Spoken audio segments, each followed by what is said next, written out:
Bonjour, bonsoir à tous et bienvenue à ce sixième chapitre de ce Let's Play. Nous sommes à peine arrivés à Roche sur Glyph.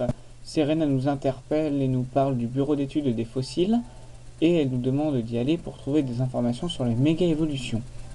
Mais avant ça, on va visiter la ville parce qu'elle est assez intéressante. Donc, dans une des maisons qu'il y a dans cette ville, il y a une vieille dame qui nous demande de lui montrer un Pokémon avec une vitesse supérieure à 88. Donc, si on en a un, elle nous donnera une récompense. Elle nous donnera des ailes qui augmentent les EV de nos Pokémon. Ensuite, notre femme nous offre, là c'était 94 éclatrocs devant l'aquarium. Donc, cherchons l'aquarium. Où est l'aquarium?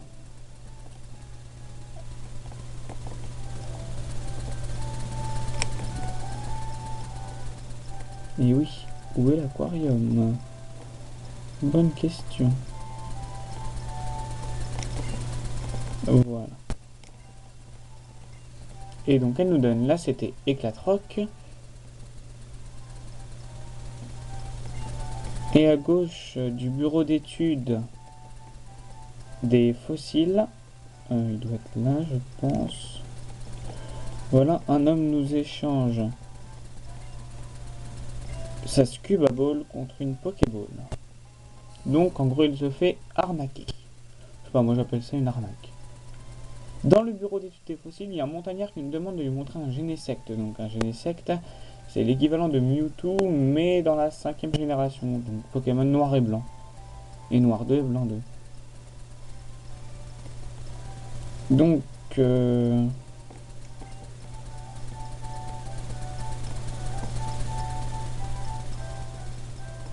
Et ben je sais pas ce qu'il faut faire. Je vais me balader, il y a bien quelque chose qui va se passer je pense. Non, rien du tout. Ah bah donc en allant à l'aile droite du bureau d'études des fossiles, il y a Cenerena qui va interroger les scientifiques à propos des méga-évolutions.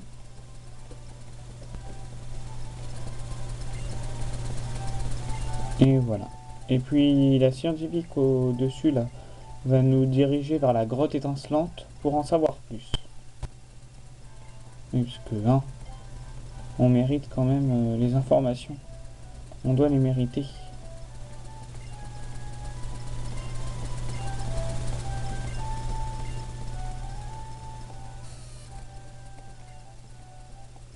Donc la grotte étincelante. Donc on sort par l'est. Et à côté de la table, il y a une dame qui va nous donner un casque brut. Donc je crois que ça augmente les attaques au corps à corps. Voilà. Ensuite on arrive sur la route 9. Donc la route 9, il y a quelque chose de très intéressant. C'est... Je ne sais pas du tout où c'est, mais ça a l'air très intéressant. Voilà, donc le rhinocorne. On monte sur le rhinocorne en appuyant sur A. Et là, et bon, on marche. Enfin non, c'est plutôt le rhinocorne qui marche. Et qui défonce des rochers. En appuyant, quand on appuie sur A, il défonce des rochers. Ça sert à rien, mais ça a la classe. Donc il y a quand même des Pokémon. Hein.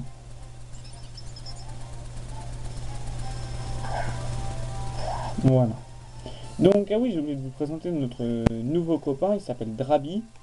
Je l'ai capturé sur la route 8. Donc, voilà.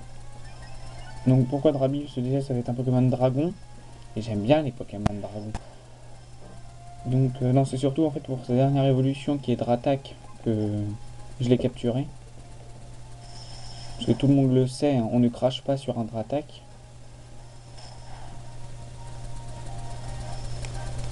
Voilà, donc il est encore assez faible, il est qu'au niveau 16.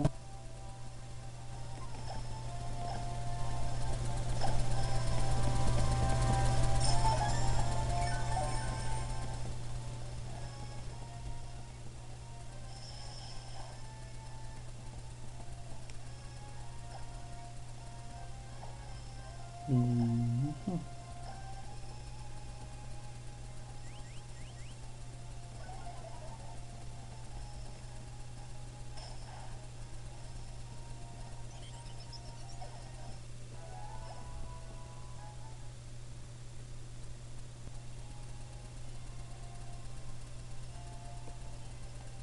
Alors, en cassant le rocher qui bloque les escaliers,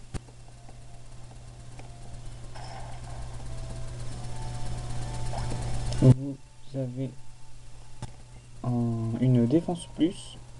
Donc pour descendre du rhinocorne, c'est très simple, vous appuyez sur B, et pour remonter dessus, vous appuyez sur A. Waouh, on dirait une vraie voiture, il est en marche arrière. Voilà, donc je récupère un peu tous les objets. Par contre, il est lent.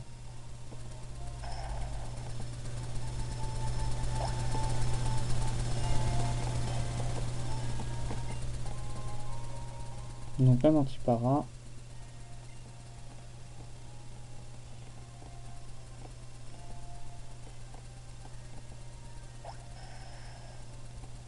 Attention.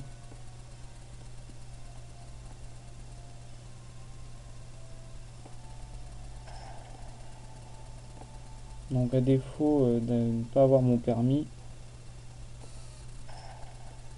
de conduire, j'ai mon permis rhinocorne. Ouais, pas très maniable, mais bon, ça fait toujours plaisir.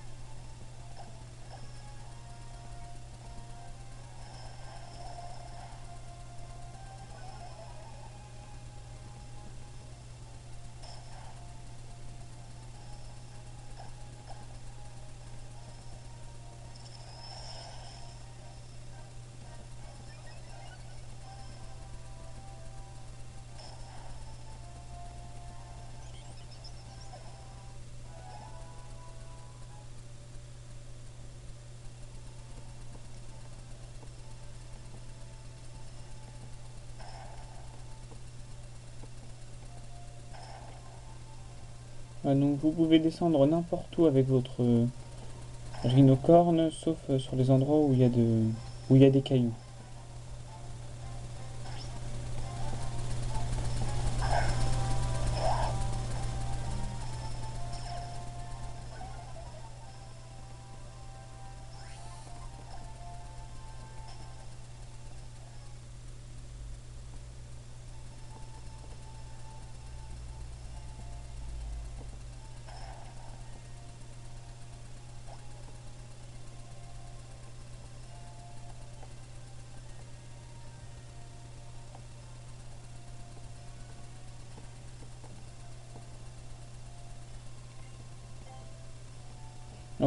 Cette personne vous propose un combat aérien, donc c'est une nouveauté de Pokémon X et Y.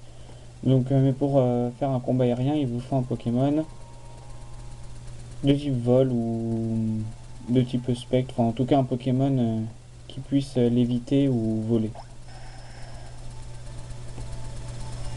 Attention, il sait pas faire les créneaux notre Pokémon, c'est dommage.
Donc on rentre dans la grotte étincelante.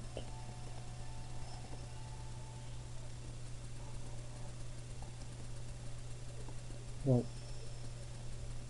Ça fait bizarre.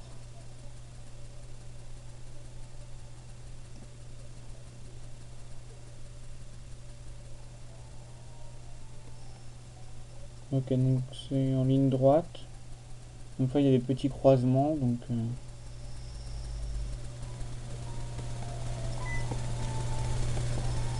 en touchant la zone d'ombre tout droit, vous rencontrez un Pokémon.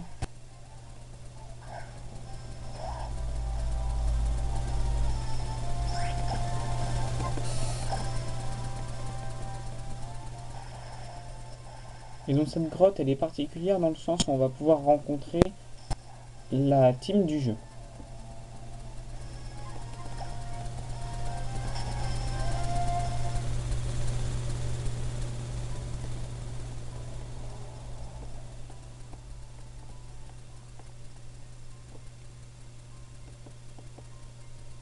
Attendez, moi je veux juste tourner ici, voilà. Voilà, donc là on ramasse la pierre dure.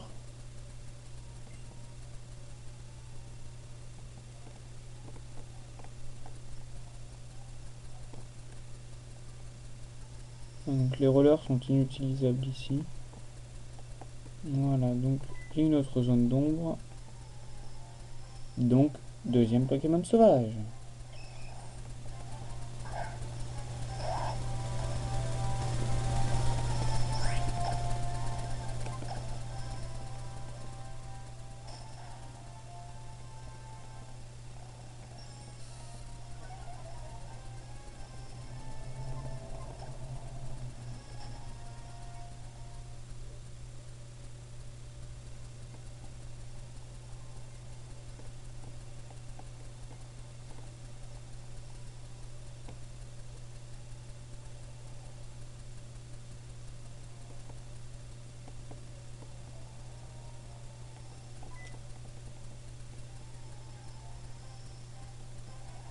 Donc c'est un petit labyrinthe. Pas très méchant, mais assez long.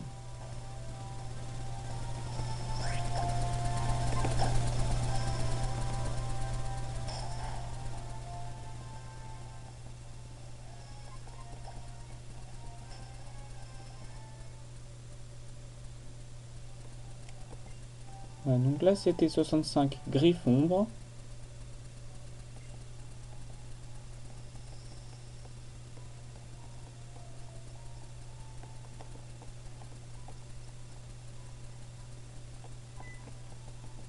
Donc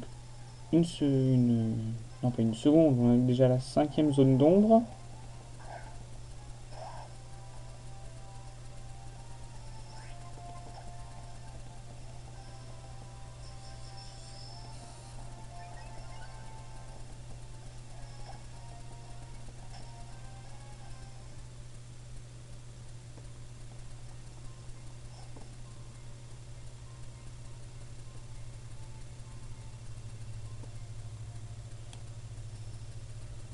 Et donc là je parle doucement parce que la team Flair est devant nous. La team Flair c'est la team méchante du jeu. Donc là, donc on va l'affronter.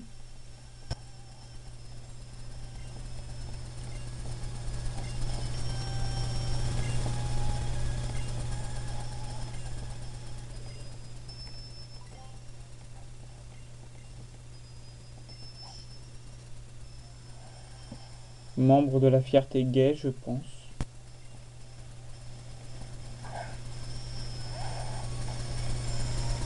Donc un Malos et un Nosferatu de niveau 18 chacun.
Voilà.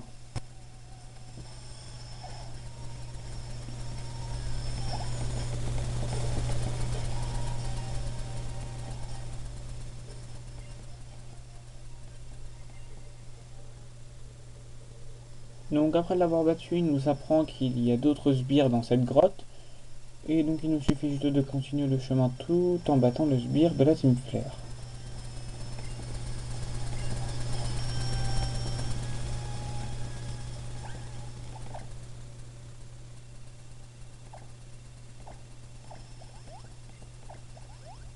Voilà, donc une fois que mon cobra est sur pied,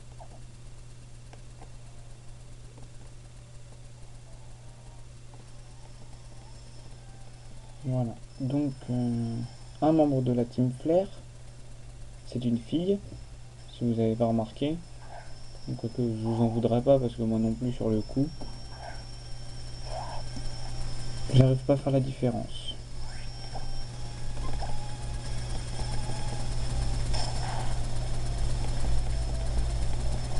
Donc un Gloopty et un Dynavolt, tous les deux de niveau 18.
Voilà.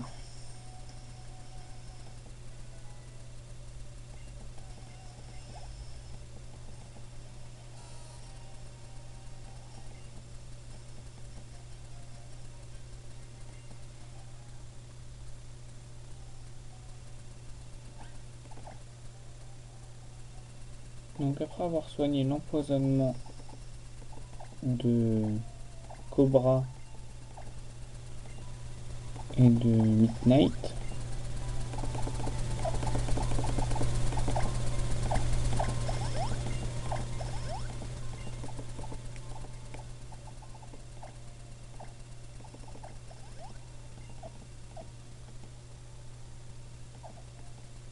nous allons avoir affaire à deux membres de la Team Flare.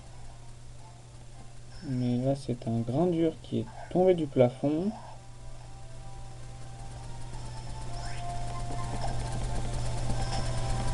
Voilà, donc je disais que nous allons affronter un duo de la Team Flare et Serena va venir nous prêter main forte.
Par mesure de sécurité, je vais retirer Cobra.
Voilà, la vidéo est terminée, donc vous pouvez vous abonner à ma chaîne. Vous pouvez aussi laisser un commentaire, ça fait plaisir. Partager la vidéo, ça fait plaisir aussi. Cliquez sur j'aime aussi, ça prend pas beaucoup de temps. Et puis on se retrouve pour un nouveau chapitre. Et d'ici là, salut!